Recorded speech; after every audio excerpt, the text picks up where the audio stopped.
నమస్తే, welcome to Sakshi digital exclusive. This is Durga. Hi friends, మీకు ఇప్పుడు నేను చెప్పబోయే విషయం బాగా ఆశ్చర్యపరచవచ్చు, లేదా మీరు అస్సలు నమ్మలేకపోవచ్చు. కాన్సెప్ట్ అలాంటిది. ఈ వీడియోలో విషయం విన్న తర్వాత ఔరా అని ముక్కున వేలేసుకోకుండా ఉండలేరు. ఆలస్యం చేయకుండా అసలు విషయం చెప్పేస్తాను. ఈ వీడియో అయితే ఎక్కడ స్కిప్ అవ్వకుండా చూడండి.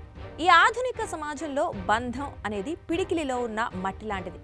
ఎంతసేపు ఒడిసి పట్టుకున్నా వేళ్ల సందుల్లోంచి జారిపోతాయి ఈ బంధాలు. అటువంటి బంధాలకు సంబంధించినదే ఈ స్టోరీ. ఇటీవల ఓ సర్వే ప్రకారం మగవాళ్ల గురించి పెద్ద మార్కులే వేసింది. అది మార్క్ డీబుల్ సర్వే.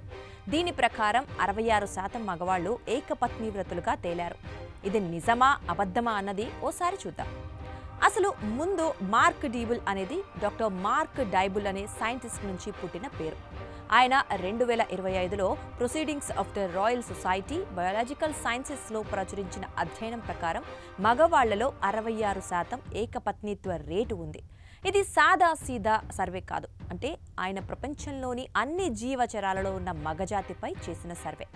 అసలు ఆయన ఈ సర్వే ఎలా చేశాడంటే, ఆయన 11 జాతుల మామెల్స్తో పాటు 94 మానవ సమాజాల డేటాను వాడి కంప్యూటేషనల్ మోడల్తో విశ్లేషించారు.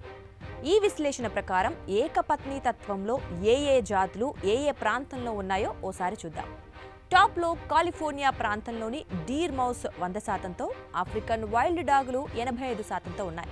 ఇక చివర్లో మౌంటైన్ గొరిల్లాలు 6%, చింపాంజీలు 4%గా ఉన్నాయి. అంటే వీటికి అచంచలత్వం ఎక్కువ. ఇక మనుషులు 4% మాత్రం ఉన్నారు. భారతదేశంలో ఏకపత్నిత్వం సాంప్రదాయం ఎక్కువగా ఉండేది.